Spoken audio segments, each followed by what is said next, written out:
हमारी बहन बेटियों की नंगी पिक्चर बनाते हैं, हम उनका मर्डर भी ना करें।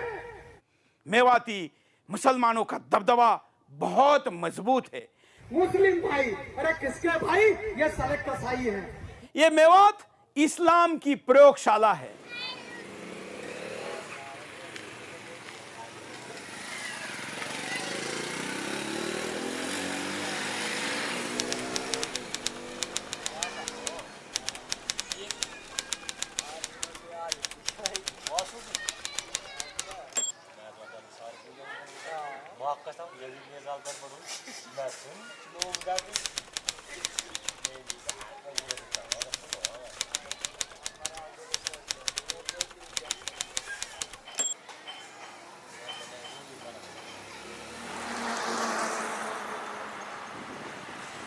पटौदी के अंदर पंचायत करने का आखिर मकसद क्या है? अगर समस्या मेवात में है तो मेवात के अंदर पंचायत करनी चाहिए थी, और अगर उस पंचायत को करने का उनका पटौदी का ही मन है तो क्या मेवात के लोगों को आमंत्रित किया गया? क्या हम मेवाती नहीं हैं? क्या हम हिंदू नहीं हैं? हमें क्यों नहीं इनवाइट किया गया अगर कोई समस्या तो? क्योंकि हम बाई बर्थ मेवाती हैं, हम मेवात के मूल बासिंदे, हम लोगों को रूबरू कराते कि हमें समस्या है। ये सिर्फ और सिर्फ एक षड्यंत्र है। वो ही चंद लोग इंड्री में आकर भाईचारे को खराब करने की बात करते हैं। मेवात जैसा कोई मतलब प्यार प्रेम और मोहब्बत से जितने यहाँ लोग रहते हैं कि हमने भी पूरा इंडिया में तकरीबन घूमा है, 50 साल की मेरी उम्र है। सब मेवात में इतना हिंदू मुस्लिम सिख ईसाई जाट सरदार सबका इतना अच्छा प्यार है कि शायद हमें हिंदुस्तान में कहीं भी नज़र नहीं आता। यहाँ पर ये करनी सेना के हैं, कुछ आरएसएस वाले हैं, ये जानबूझकर एक हिंदू मुसलमान के बीच में खाई पैदा करना चाहते हैं। वो जबकि हमारे लोग इतने यहाँ पर संजीदा, इतना प्यार और मोहब्बत लोगों में एक दूसरे के दिल में बैठे हैं, इनके लोगों की हम चालों को कामयाब नहीं होने देते। तो इसलिए किसी तरह ये चाहते हैं कि यहाँ पर हिंदू मुसलमान का दंगे भड़कते रहें देश के अंदर, मेवात के अंदर, ताकि लोगों की सत्ता बनी रहे। लेकिन हम इन चीज़ों को जानते हैं, हमारे यहाँ पर ऐसा कोई हरकत आज तक नहीं हुई और ना हो सके। एक हमारा एक भाईचारा इन लोगों को हजम नहीं हो रहा कि हम देखते हैं कि इससे जो किसान आंदोलन से हिंदू मुस्लिम सिख ईसाई एक नज़दीक आए हैं, देश को जोड़ा है, तो इनको ये अच्छा नहीं लग रहा। लव जिहाद ये शब्द असंवैधानिक शब्द है। भारत का संविधान भारत के प्रत्येक बालिग व्यक्ति को अपनी इच्छा से विवाह करने की अनुमति देता है।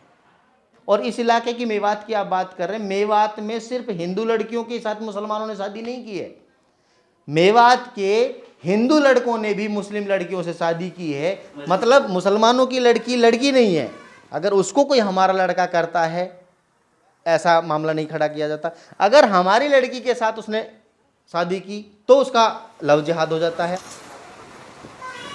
नीति आयोग ने यह पब्लिश किया कि भारत का सबसे पिछड़ा जिला मेवात है। उस पिछड़ेपन को दूर करने के लिए तो कोई पंचायत नहीं की गई, उस पिछड़ेपन के कलंक को दूर करने के लिए तो कोई एजेंडा तैयार नहीं किया गया। एजेंडा किस प्रकार का तैयार किया जा रहा है कि यहाँ का जो आपसी भाईचारा है उसको तोड़ने के लिए। आरएसएस के जो तत्व हैं वो कुछ ज़्यादा एक्टिव हो गए हैं यहाँ पर। कब से?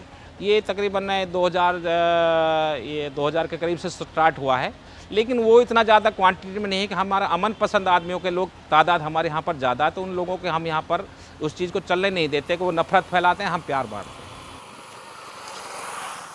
कि हमारे जो एससी कम्युनिटी के लड़के बच्चे हैं उनको महज हिंदू मुसलमान हिंदू मुसलमान हिंदू मुसलमान का एक पाठ पढ़ाया जा रहा है संघ के प्रायोजित बंदों के माध्यम से। आपने देखा का जो मामला हुआ पिछले साल हाथरस कांड, जब हमारी बेटी के साथ बलात्कार होता है उसको रात में जला दिया जाता है, उसके तो ऐसे लिए पंचायत नहीं की गई। लेकिन हिंदू जो कम्युनिटी का बच्चा है उसके साथ अगर किसी मुसलमान ने भारतीय संविधान के हिसाब से शादी कर ली तो वो मतलब तमाम भारत की मीडिया की सुर्खियों की खबर होगी और उसको मतलब ऐसे परोसा जाएगा कि जैसे सबसे बड़ी समस्या भारत की यही है। यानी इशू को नॉन इशू बनाया जा रहा है, जो जेन्युइन इशू है देश में और नॉन ईशू को ईशू बनाकर परोसा जा रहा है, ताकि लोगों का दिमाग हिंदू मुसलमान पर ही अटका रहे और इनकी राजनीतिक रोटियां सिकती रहें। हमें जब देखा सन 2014 से, जब से सरकार सेंटर में बीजेपी की बनी है, तब से हम लोग मुस्लिम कम्युनिटी के लोगों में और या मेवात के लोगों में एक भय का माहौल है, डर का माहौल है हमारा। हम अपना आप असुरक्षित महसूस करते हैं कि कहीं हमें प्रशासन तंग करता है, बाहर जाते हैं तो कई बार लिंचिंग हो जाती है हमारे साथ। तो इसलिए हमें बहुत ही सावधानी पूर्वक अपना सफ़र भी करना पड़ता है, रहना भी पड़ता है, बोलना भी पड़ता है। कि हमें कई दफ़ा तो कपड़ों से ही पहचानने तक की, खुद हम पीएम मोदी ने कहा था कि इनको कपड़ों से पहचाना जा सकता है। तो उन चीज़ों के लिए हम बहुत सी चीज़ों के लिए बहुत ज़्यादा सतर्क रहना पड़ता है। कभी भी इस प्रकार का कोई ऐलान आज तक इस इलाके के मुसलमानों ने नहीं किया है कि भाई किसी हिंदू से सामान नहीं लेना, कोई और नहीं लेना है। अगर ये इस बात पर उतारू हो गए, और वो हो जाएंगे, क्योंकि उनको छेड़ा जा रहा है, उनको परेशान किया जा रहा है, उनके ऊपर लगातार लांछन लगाए जा रहे हैं। और देखिए, वो षड्यंत्रकारी लोग लांछन लगाएं, उससे कोई बड़ी बात नहीं है, वो उनका काम है। दुख मेवात के जो जिम्मेदार लोग हैं, उनको इस बात का है कि मेवात का जो बसने वाला हिंदू है वो उनके षड्यंत्रों का समर्थन कर रहा है। समर्थन कैसे कर रहा है कि वो उनका विरोध नहीं कर रहा, तो इसका मतलब ये है कि वो साइलेंट समर्थन कर रहा है। अगर इसी हरकत पे बने रहते, ये दोबारा मुल्क का बंटवारे की तरफ ले जाएंगे, जो एक बहुत ही खतरनाक और एक घातक साबित होगा। लेकिन हमारी एक मेहनत और कोशिश रहेगी कि हम इनके बंटवारे को और एक तोड़ने की जो साजिश इन लोगों में नफरत फैलाने को, उनको कामयाब नहीं होने देंगे। ये हमारा मुल्क है, हम इसको खून से और दिल से प्यार करते हैं। अपने मुल्क की तरफ हम पूरी वफादारी दिखाएंगे, चाहे हमें कोई भी कुर्बानी मिले। ये जो आरएसएस वाले ये लोग हैं, जो ये बेफालतू में मतलब शोर मचाते हैं कि ये मेवात गंदी है, मेवात को मतलब छोटी पाकिस्तान बनाना चाहते हैं। लेकिन ये सब बकवास है। हमारे यहाँ पर मेवात के लोग इतने प्यार प्रेम से रहते हैं कि बहुत ज़्यादा एक दूसरे के दिलों में बहुत ही मोहब्बत पैदा हुई पड़ी है। कोई दिक्कत ना। और क्या कह रहे हैं, मेवात मतलब ऐसी नहीं है जैसे लोग बताते हैं। मेवात बहुत अच्छी है, एक बार मेवात में रह के देखो, जब पता पड़ेगा। अगर आप देखेंगे, ये भारत के अंदर विचारधाराओं की लड़ाई चल रही है। भारत के अंदर विचारधाराओं की लड़ाई चल रही है, और विचारधाराओं की लड़ाई के माध्यम से देश के अंदर फसाद पैदा किए जा रहे हैं।